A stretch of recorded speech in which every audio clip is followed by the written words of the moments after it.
आप लोगों से 280 लाइक्स नहीं किया जा रहा है। 280 लाइक्स पुराने में आप लोगों ने इतना दिन लगा दिया फिर भी नहीं पूरा। मजबूरन मुझे ही चैप्टर अपलोड करना पड़ रहा है अब तक। इतना बोलकर वो थरथराने लगा क्योंकि वायु उसे अपनी जानलेवा नजरों से घूर रहा था, लेकिन फिर वह अपने जुबान को खोलते हुए बोला, जिसको मेरे से जो भी कुछ बोलना सीधा मुझसे बात करे। मेरे कोड नाम नॉटी को फेमस करने का जरूरत नहीं है। तो आर्यन अपने शांत चेहरे को बरकरार रखते हुए बोला, ऑफिसर वायु, क्या मैं जान सकता हूँ कि आपने इतना वक्त क्यों लगाया? तो वायु भी फॉर्मल होते हुए बोला, ऑफिसर आर्यन, ये बात आप भी जानते हैं कि हम इंडिया के बाहर के टेस्ट पर नजर बनाए हुए थे और आप इंडिया के अंदर। लेकिन अब वक्त आ गया है कि हम साथ में काम करें। वायु की बात सुनकर ऑफिसर आर्यन बोला, भले ही हम लोगों का ओपिनियन अलग है, लेकिन हमारा टीम सिर्फ और सिर्फ इंडिया के लिए काम करता है, वह भी आज नहीं बहुत सालों से। और फिर वह प्रोजेक्टर की तरफ इशारा करते हुए बोला, रॉयल ग्रुप, एक ऐसा टेररिस्ट ग्रुप जो कि इसी जंगलों से इंडिया में आया हुआ है और इसका मेन टारगेट है स्कूल, कॉलेज और शॉपिंग मॉल, क्योंकि यहाँ पर हजारों संख्या में भीड़ होती है। तो ऑफिसर वायु बोला, क्या सिर्फ यही ग्रुप इंटर किया है इंडिया में, या इसके अलावा इसके और भी आदमी यहाँ पर प्रेजेंट है? तो ऑफिसर आर्यन बोला, यह हमें नहीं पता, लेकिन अगर यह ग्रुप यहाँ पर है तो उसके आदमी भी जरूर होंगे, और सबसे बड़ी बात, इन ग्रुप को बचाने के लिए पीछे से बहुत सारे बॉडीगार्ड को लगाया गया है जो इनको सेफली रख सके जब तक मिशन ना कंप्लीट हो जाए। तो ऑफिसर वायु कुछ नहीं बोला। तभी आर्यन की फोन की रिंग बजने लगी। पहले तो वह फोन नहीं उठाता है, लेकिन बार बार रिंग बजने की वजह से फोन उठाता है। तो उधर से आवाज आया, आर्यन, तुम्हारी छोटी बहन घर पर आ चुकी है और तुम कहाँ हो? यह सुनते ही आर्यन अपने थंब से माथे को रगड़ते हुए बोला, मैं अभी नहीं आ सकता मॉम। तो उधर से मिसेस सिंघानिया बोली, लेकिन क्यों नहीं आ सकते?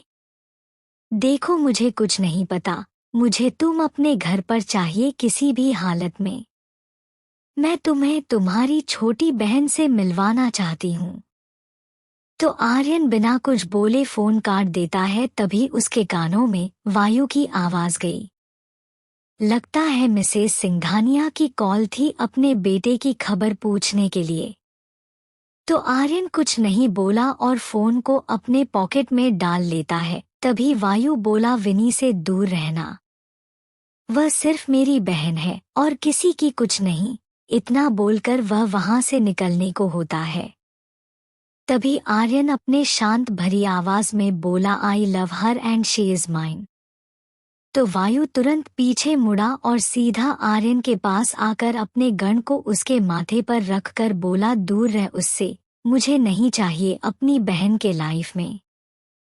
तो आर्यन मुस्कुराते हुए बोला, तुझे लग रहा है कि अगर आर्यन सिंघानिया तेरी बहन के लाइफ में आएगा तो तू बर्बाद हो जाएगा, या फिर डर इस बात का लग रहा है कि अगर मैं तेरी बहन के लाइफ में आऊंगा तो तेरी वैल्यू कम हो जाएगी विनी के जिंदगी में।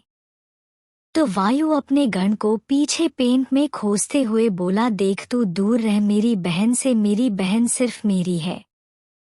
इतना बोलकर वह वहां से चला गया। उसके जाने के बाद आर्यन भी बिना रुके तुरंत निकल गया। उन दोनों के जाने के बाद बाकी के रॉ मेंबर्स एक दूसरे को चेहरे को देखने लगे, जैसे वह जानना चाहते थे कि आखिर इन दोनों की राइवलरी कब खत्म होगी। इसलिए आर्यन के ग्रुप का एक रॉ एजेंट अहीर से बोला, आर्यन सर इतने अच्छे हैं, इतने बड़े पोजीशन पर है, फिर यह वायु सर अपनी बहन को इनकी लाइफ में क्यों नहीं आने देना चाहते हैं? तो अहीर बोला, क्या तुमने कभी बचपन के बेस्ट फ्रेंड को अपने ही अगेंस्ट राइवल बनते हुए देखा है? तो वह एजेंट ना में सिर हिला देता है। तो अहीर उसके गाल को थपथपाते हुए बोला, ये दोनों वही है।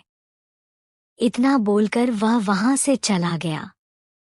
उसकी बात ज्यादा किसी को समझ में नहीं आया, लेकिन एक रॉ एजेंट बोला, इसका मतलब वायु सर और आर्यन सर बचपन के बेस्ट फ्रेंड हैं जो कि आज एक दूसरे के अगेंस्ट रहते हैं।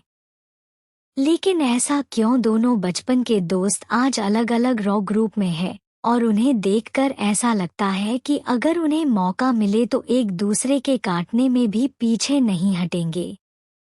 तभी एक सीनियर रॉ एजेंट बोला, बस करो, यह सब बात रहने दो और हमें बस इस चीज पर फोकस रखना है कि आर्मी वाले से पहले हमें मुंबई के सीक्रेट विला पहुंचना होगा।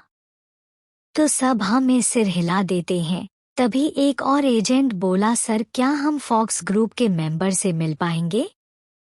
तो वह पहले वाला एजेंट बोला, पता नहीं, क्योंकि वह कभी किसी के सामने नहीं आते, लेकिन इस बार वह मिशन के लिए हमारे टीम के सामने आएंगे। तो उसकी बात पर बाकी के सारे रॉ एजेंट हाँ में सर हिलाकर बस अब दिल ही दिल प्रार्थना कर रहे थे कि इंडिया को इस बड़े टेररिस्ट अटैक से बचा पाए और उनका आर्मी के साथ जॉइंट कोलैबोरेशन काम कर जाए। दूसरी तरफ सिंघानिया मेंशन में अनामिका डिनर करने के बाद जब अपने कमरे में पहुंची तो उसके फोन पर कॉल आया। पहले तो वह फोन नहीं उठाती, लेकिन कुछ सोचकर वह फोन उठाती है तो उधर से एक गंभीर आवाज आया, टीम फॉक्स की लीडर अमूल्य, कल ही आपको मुंबई के सीक्रेट फार्म हाउस पर आना होगा क्योंकि हमारे पास वक्त कम है और रॉ एजेंट वाले भी कल पहुंच जाएंगे। तो अनामिका बोली, मेरी आइडेंटिटी के बारे में कितने लोगों को पता है? तो उधर से वह शख्स बोला, किसी को भी नहीं, सिर्फ आपके टीम मेंबर को छोड़कर। तो अनामिका बोली, आना जरूरी है। तो वह शख्स बोला, पता है मुझे, तुम अभी अभी अपने असली परिवार से मिली हो, उनके साथ टाइम स्पेंड करना चाहती हो, लेकिन अगर यह मिशन जरूरी नहीं होता तो हमें टीम फॉक्स की जरूरत नहीं पड़ती। लेकिन यह मिशन इतना बड़ा है कि हमें इसमें टीम फॉक्स की जरूरत 100% पड़ने वाली है। तो अनामिका अपने सर को झुकाकर अपने पैरों को देखते हुए बोली, ठीक है, जहां बात अपने देश की हो इंडियन आर्मी हमेशा वहां पर खड़ा रहता है। जय हिंद सर। इतना बोलकर वह फोन काट देती है। फोन काटने के बाद वह बालकनी में जाती है और याद करने लगती है कि मेहरा मेंशन से जाने के बाद वह किस तरह से आर्मी ज्वाइन की थी। उसे पहले आर्मी में जाने का मन नहीं था क्योंकि वह बेरहम क्वीन थी, लेकिन वक्त ने ऐसा खेल खेला कि एक बेरहम क्वीन को आर्मी ज्वाइन करना पड़ा क्योंकि एक लड़की ने अनामिका की जान को बचाया था और वह लड़की इंडियन आर्मी ज्वाइन करना चाहती थी और वह लड़की इसके बारे में किसी को नहीं बता पा रही थी, लेकिन वह अपने मन की बात अनामिका को बताती है और वह इंडियन आर्मी भी ज्वाइन करती है सीक्रेट तरीके से। लेकिन एक मिशन के दौरान उस पर अटैक हुआ और उसकी जान जाते जाते बची और वह 2 महीने के लिए अस्पताल में एडमिट हो गई। उस वक्त अनामिका उससे मिलने गई थी तो वह लड़की बोली, अनामिका, तुम्हें मेरा मिशन कंप्लीट करना होगा, उन कुत्ते को नहीं छोड़ना जिसने छोटे बच्चे के स्कूल पर अटैक किया। तो अनामिका मान गई क्योंकि अगर वह नहीं मानती तो वह लड़की फिर से जख्मी हालत में ही मिशन पर लौटती और उस पर से वो भी छोटे बच्चों की मौत का बदला लेना चाहती थी। इसलिए अनामिका उस लड़की के वजह से आर्मी में गई और उस मिशन को कंप्लीट किया और वह कुत्ते जिसने स्कूल पर अटैक किया था उन्हें जिंदा जला दिया था। तो अनामिका मान गई क्योंकि अगर वह नहीं मानती तो वह लड़की फिर से जख्मी हालत में ही मिशन पर लौटती और उस पर से वो भी छोटे बच्चों की मौत का बदला लेना चाहती थी। इसलिए अनामिका उस लड़की के वजह से आर्मी में गई और उस मिशन को कंप्लीट किया और वह कुत्ते जिसने स्कूल पर अटैक किया था उन्हें जिंदा जला दिया था। उसके एक्शन पे आर्मी के हेड ने उसे बुलाया और आर्मी की फुल ट्रेनिंग दिया, जिसमें कैसे छुपना है, कैसे क्या करना है, जो कि अनामिका पहले से ही जानती थी क्योंकि उसके अंदर कयामत का आत्मा था, लेकिन फिर भी वह सीखी और आज वह एक आर्मी टीम जो कि दुनिया में फॉक्स टीम के नाम से जाना जाता है उसकी कैप्टन है। यह सब सोचते सोचते उसके आंखों में आंसू आ गया क्योंकि उसने कभी नहीं सोचा था कि अपने असली फैमिली के मिलते ही उसे एक नया मिशन पर जाना होगा जहां पर उसकी जान भी जा सकती है, लेकिन यह उसका फर्ज था इसलिए वह अपने फर्ज से पीछे नहीं रह सकती थी। इसलिए वह अपने फोन से किसी के पास कॉल लगाती है तो दूसरी तरफ से एक मीठी और बेवकूफ भरी आवाज आई, जानमन को अब याद आए हम। देखो हम पहले ही बता देते हैं, फिर मत कहना कि मिशन पर चलना है, क्योंकि मैं अपने फैमिली से ज्यादा दिन तक नहीं छुप पाऊंगी कि मैं आर्मी में हूँ। और उस पर से अब तो मेरे भाई भी आ रहे हैं और वह हर वक्त मेरे पर नजर रखेंगे। वह लड़की यह सब बात एक ही सांस में बोल देती है। तो अनामिका बोली, तुम्हारे वजह से मैंने इंडियन आर्मी ज्वाइन किया था, अब तुम पीछे हट रही हो। तुम्हें कैसे भी करके आना ही होगा क्योंकि तुम हमारे टीम की एक इम्पॉर्टेंट मेंबर हो। तो उधर से वह लड़की बोली, ठीक है जानमन आ जाऊंगी, लेकिन पता नहीं इस बार मैं अपने भाई को कैसे संभालूंगी। काश कुछ ऐसा हो कि मेरा भाई भी कुछ दिन के लिए कहीं चला जाए ताकि मैं जल्दी से तुम्हारे पास आ सकूं। तो अनामिका बोली, तू इंडिया की सबसे बड़ी फैमिली की बेटी है और तुझे लोग सिर्फ एक उल्लू समझते हैं। तो अनामिका बोली, तू इंडिया की सबसे बड़ी फैमिली की बेटी है और तुझे लोग सिर्फ एक उल्लू समझते हैं। अगर तुम्हारे भाइयों को गलती से भी मालूम चल गया कि तू आर्मी में है तो वह वहीं पर बेहोश हो जाएंगे। अनामिका की टोन सुनकर उधर से वह लड़की बोली, ही।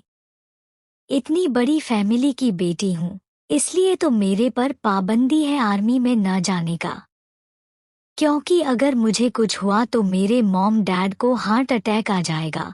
चल ये सब छोड़, देखते हैं राखी के दिन क्या करना है, क्योंकि हम उस वक्त मिशन पर होंगे और हमारे भाई घर पर।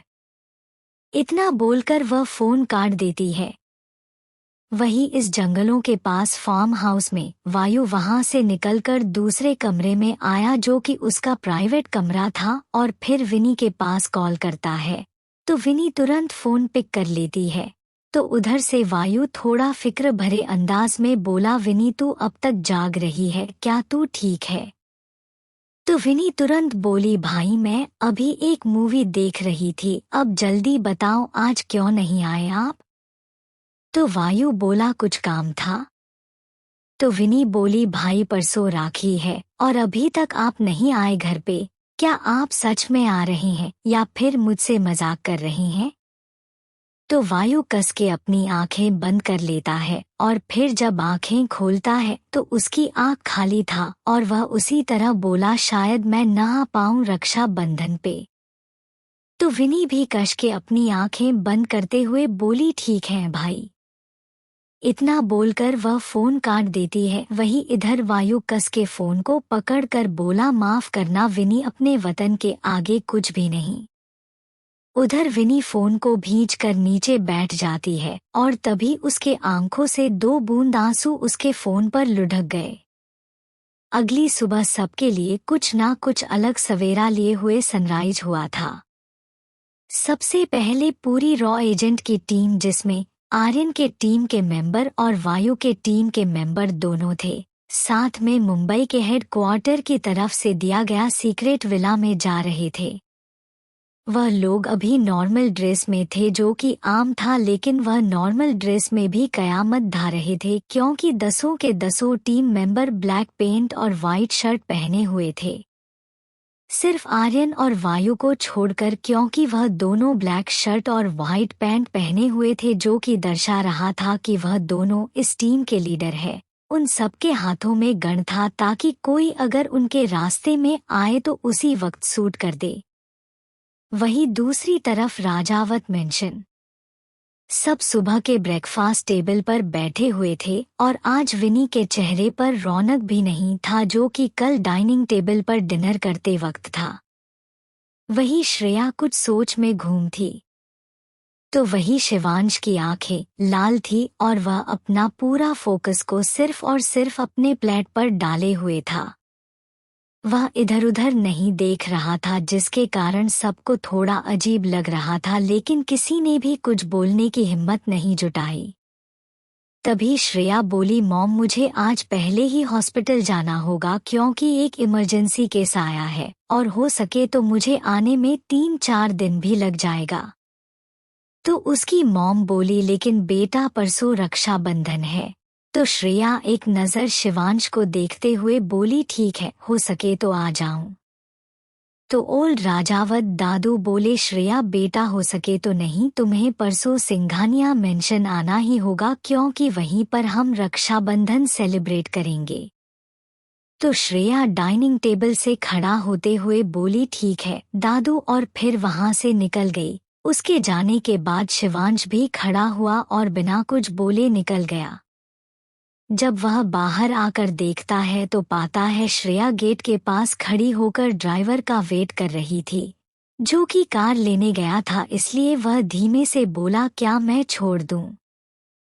तो श्रेया एक नज़र शिवांश को देखती है, जो कि आज अपने अकड़ भरे अंदाज से थोड़ा अलग रख रहा था, इसलिए वह बोली, नहीं, जरूरत नहीं है। आप एक काम करिए, जिसके साथ आपने रेप किया है उससे बात कीजिए, उससे माफी मांगिए। इतना बोलकर वह चुप हो गई। वहीं उसकी बात सुनकर शिवांश के हाथ की मुठिया फिर से कस गई। तब तक ड्राइवर भी कार लेकर आ गया। तो श्रेया जल्दी से कार में घुसकर ड्राइवर से बोली, हॉस्पिटल चलो। तो ड्राइवर एक नज़र खिड़की से शिवांश को देखता है, जो कि अभी भी अपने मुट्ठियों को बंद किए हुए खड़ा था, और फिर श्रेया को। तो वह अपना सर नमे हिला देता है, क्योंकि वह ड्राइवर भी जानता था कि इस घर में उनके दोनों लड़कों से ज्यादा घर की दोनों लड़कियों की चलती है, इसलिए बिना कुछ बोले वह कार को स्टार्ट कर देता है। और ये हक कोई और नहीं, दोनों भाइयों ने ही देकर रखा है। वही श्रेया के जाने के बाद शिवांश एक बार पीछे घूमकर राजावत मेंशन को देखता है, तो पाता है उससे थोड़ा पीछे विनी अपने सिर को दीवार से टिकाकर उसे ही घूर रही थी। तो वह थोड़ा पीछे होकर बोला, भूत की तरह क्यों खड़ी हो, कुछ बोल क्यों नहीं रही थी? तो विनी आगे जाकर शिवांश के आंख से आंसू पोंछकर नौटंकी भरे अंदाज में बोली, बड़े भैया ज्यादा रो मत, क्योंकि अगर किसी को पता चल गया कि राजावत कंपनी के सीईओ के आंखों में आंसू हैं, तो वह वही शौक से ही मर जाएंगे।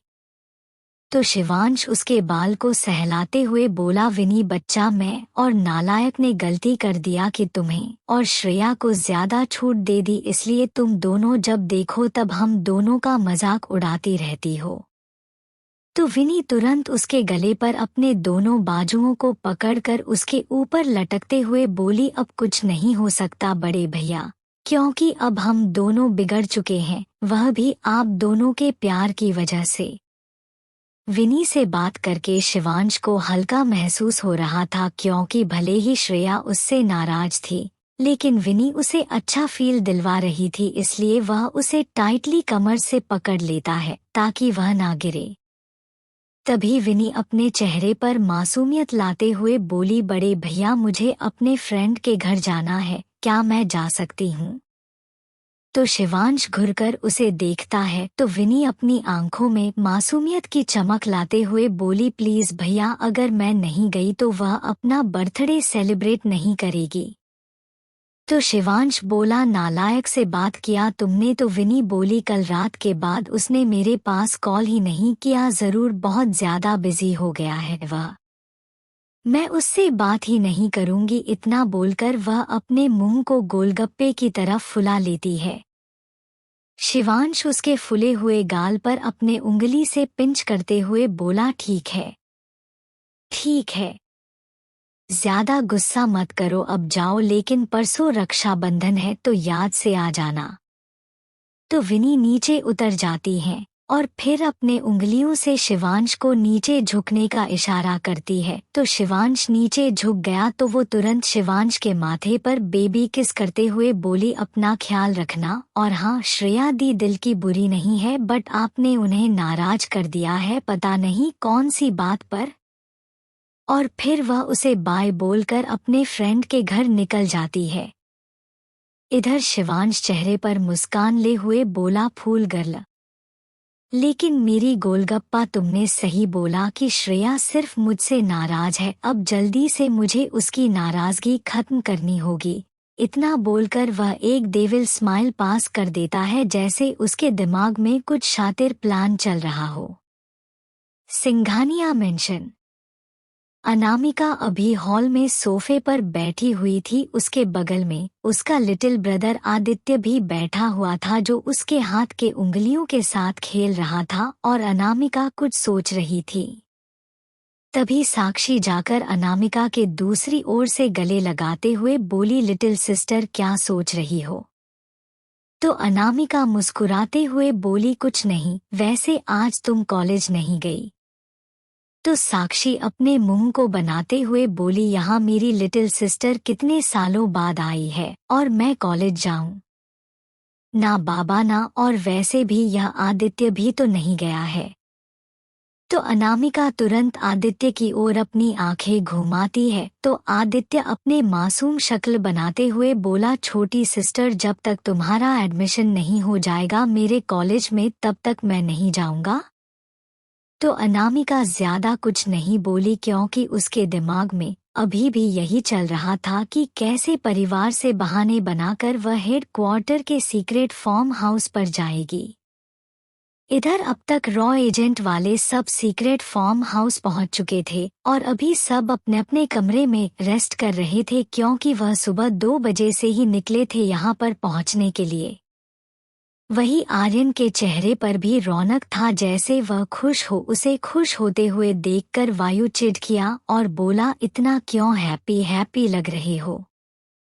तो आर्यन उसे और जलाते हुए बोला, क्योंकि यहाँ से मेरा मेंशन ज्यादा दूर नहीं है, परसों रक्षाबंधन में पहुँच जाऊंगा और बाकियों का नहीं पता।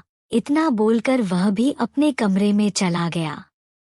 वही उसकी बात सुनकर वायु अपने हाथ को दीवार पर मारते हुए बोला, मैं भी यहाँ से जा सकता हूँ राजावत मेंशन, लेकिन वह दूर पड़ेगा और मैं अगर एक बार अपने घर चला जाऊंगा तो मेरी दोनों बिल्लियां मुझे आने नहीं देगी, क्योंकि वह तो मुझसे डरती ही नहीं है। और फिर उधर जहाँ से आर्यन गया था उसकी ओर देखते हुए बोला, लेकिन इसके घर में तो सब इससे डरते हैं। इसकी तीनों बहनें इससे ऐसे खौफ खाती है जैसे ये उन्हें निगल जाएगा, इसलिए वह पूछेंगे भी नहीं कि आप कहाँ जा रहे हैं। तभी वह अपने चेहरे पर मुस्कान पर लाते हुए बोला, वैसे मैं इसकी छोटी सिस्टर यानी कि जो सालों पहले गुम हो गई थी उससे नहीं मिला। काश वह एक मास्टरपीस हो, काश वो एक एटम बम हो जो इस आर्यन को अपने सामने झुका कर रखे। काश वह इस आर्यन के सामने न झुककर इसे अपने सामने झुकाए, और काश ऐसी बहन इसकी हो जो अपने आंखों से ही इसे घूरती रहे, ताकि इसकी सारी शांति भंग हो जाए और यह अपने गुस्से वाले अवतार में आ जाए जो सबसे छुपाता रहता है। इतना सोच सोचकर उसके चेहरे पर एक अलग ही खुशी थी, जैसे न जाने उसने क्या पा लिया हो। तभी उसके सामने एक रॉ एजेंट आते हुए बोला, सर आप स्माइल करते हुए कयामत ढा रहे हैं। तो वायु तुरंत खुद को नॉर्मल करके अपने कड़क आवाज में बोला, तुम यहाँ क्या कर रहे हो? जाकर रेस्ट क्यों नहीं कर रहे हो? पता है ना, आज शाम को हमें टीम फॉक्स से भी मिलना है। उसकी रौबदार आवाज सुनकर वह एजेंट जल्दी से अपने कमरे में भाग गया। उसके जाने के बाद वायु अपने बाल में हाथ फिराते हुए बोला, सही से खुश भी नहीं होने देते हैं यह लोग। इतना बोलकर वह अभी अपने कमरे की ओर बढ़ गया। इधर सिंघानिया पैलेस में अनामिका अपनी मॉम से बोलती है, मोम मेरी फ्रेंड का तबीयत बहुत ज्यादा खराब हो चुका है, इसलिए मुझे जाना पड़ेगा और शायद मुझे आने में 2-3 दिन का वक्त भी लग जाएगा। तो मिसेस सिंघानिया बोली, लेकिन बच्चा परसों रक्षाबंधन है और तुम्हें उस दिन रहना ही पड़ेगा, और उस पर से राजावत फैमिली भी यहीं पर आएगी रक्षाबंधन सेलिब्रेट करने। तो अनामिका बोली, ठीक है मॉम, मैं परसों आऊंगी, लेकिन रुकूंगी नहीं, क्योंकि मेरी फ्रेंड का तबीयत खराब है और मैं यहाँ रही तो उसे काफी बुरा लगेगा। तो अनामिका के दादाजी उसके पास आकर उसके बाल को सहलाते हुए बोले, जैसी आपकी मर्जी बेटा जी, लेकिन परसों याद से रक्षाबंधन के लिए आ जाना, और हाँ, आप अकेले नहीं जाओगी। तो अनामिका के दादाजी उसके पास आकर उसके बाल को सहलाते हुए बोले, जैसी आपकी मर्जी बेटा जी, लेकिन परसों याद से रक्षाबंधन के लिए आ जाना, और हाँ, आप अकेले नहीं जाओगी। मैं अभी तुम्हारे रुद्रा भाई को बुलाता हूँ। इतना बोलकर वह फोन करने ही वाले थे, तभी अनामिका बोली, दादाजी किसी को भी बुलाने की जरूरत नहीं है, और वैसे भी वह बिजी होंगे, तब ना वो नहीं आए अभी तक। अनामिका की बात से दादाजी को साफ साफ जाहिर हो रहा था कि वह अपने बाकी के भाइयों से काफी ज्यादा नाराज है, इसलिए वह बोले, ठीक है बेटा जो, लेकिन ध्यान रखना। तो अनामिका भी खुश हो गई, क्योंकि वह अकेला ही जाना चाहती थी, इसलिए वह तुरंत वहां से निकलने की होती है। तभी आदित्य बंदर की तरह भागते हुए आया और उसके हाथ को पकड़कर बोला, छोटी सिस्टर, तुम बार बार मुझे भूल जाती हो कहीं पर भी ले जाने के लिए। लगता है बाकी के सारी फैमिली भी भूल जाती है कि आदित्य सिंघानिया नाम का भी कोई अनामिका सिंघानिया का भाई है, जो कि उसके साथ जा सकता है। इतना बोलकर वह अपने बाकी के फैमिली मेंबर को घूरने लगा। तो सब अपनी नजरों को उस चुराने लगे, क्योंकि वह सब सच में आदित्य को इग्नोर कर दिए थे। तभी अनामिका बोली, लेकिन लिटिल ब्रदर, मैं जहाँ जा रही हूँ वहाँ तुम्हें कोई नहीं जानता, और वो बहुत खतरनाक जगह है। उसके इतना बोलते हैं अनामिका के डैड उसके पास आए और बोले, आप बिल्कुल नहीं जाओगी उस जगह, अगर वो जगह खतरनाक है तो अनामिका मुस्कुराते हुए बोली, नहीं डैड, वह जगह खतरनाक नहीं है, बल्कि मेरी दोस्त खतरनाक है। मैं गलती से बोल दी कि वो जगह खतरनाक है। तो मिस्टर सिंघानिया बोले, आप जा सकती है, लेकिन आदित्य को लेकर, क्योंकि मैं आपको दोस्त को नहीं जानता। अगर आप आदित्य को नहीं ले जा सकती तो मैं ही आपके साथ चल रहा हूँ। मिस्टर सिंघानिया की जिद देखकर अनामिका अपने सर को पकड़ ली, क्योंकि वह अपने साथ अपने डैड को नहीं ले जा सकती थी, क्योंकि उनको ले जाने से उसका मिशन भी खराब हो सकता था, और उस पर से उसके डैड का जान को भी खतरा होता। इसलिए वह तुरंत आदित्य के हाथ को पकड़कर बोली, ओके, ले जाती हुए से। तो बाकी फैमिली भी खुश हो गई, और आदित्य तो जैसे फूला नहीं समा रहा था, क्योंकि उसकी छोटी सिस्टर उसे ले जाने के लिए मान गई थी। थोड़ी देर बाद आदित्य और अनामिका एक सुनसान जगह पर खड़े थे। अभी वह दोनों ही कार के बाहर थे। तभी आदित्य बोला, छोटी सिस्टर, हम दोनों यहाँ सुनसान इलाके पर क्या कर रही हैं? तो अनामिका घूर कर उसे देखती है तो आदित्य सकस-पा जाता है, क्योंकि अनामिका जब से घर से निकली तब से उसे अलग ही लड़की का वाइब दे रही थी, जैसे वह कोई टीचर हो और वह स्टूडेंट। तभी एकाएक लगातार 5 गाड़ियां आकर रुकी। उन पांचों ही गाड़ियों में से सिर्फ एक इंसान उतरा और सबके चेहरे पर मास्क लगा हुआ था, और वह पांचों लोग सीधा अनामिका के पास आए और उसे सलाम ठोकते हुए बोले, जय हिंद कैप्टन। तो अनामिका तुरंत अपने पैरों को नीचे जमीन पर पटक कर अपने हाथ को माथे पर रखकर सलाम करते हुए बोली, जय हिंद। वही आदित्य जब इस तरह से अनामिका का रूप देखता है तो हैरान रह जाता है। तभी अनामिका बोली, आप लोग को अपना कोड याद है ना? तो सब हाँ में सिर हिलाते हैं और अपना अपना कोड बताते हैं। I am Kyra Jindal, code name flower. I am Nitin, code name pigeon. I am Nakul, code name crow. I am Neel Oberoi, code name cow. I am Neeraj, code name parrot. उन पांचों का इंट्रोडक्शन सुनकर आदित्य की हवाइश गुम हो गई क्योंकि उसे कोड नाम का मतलब ही नहीं समझ आ रहा था। तभी अनामिका अपने करक आवाज में बोली, कोड शैडो कहाँ है?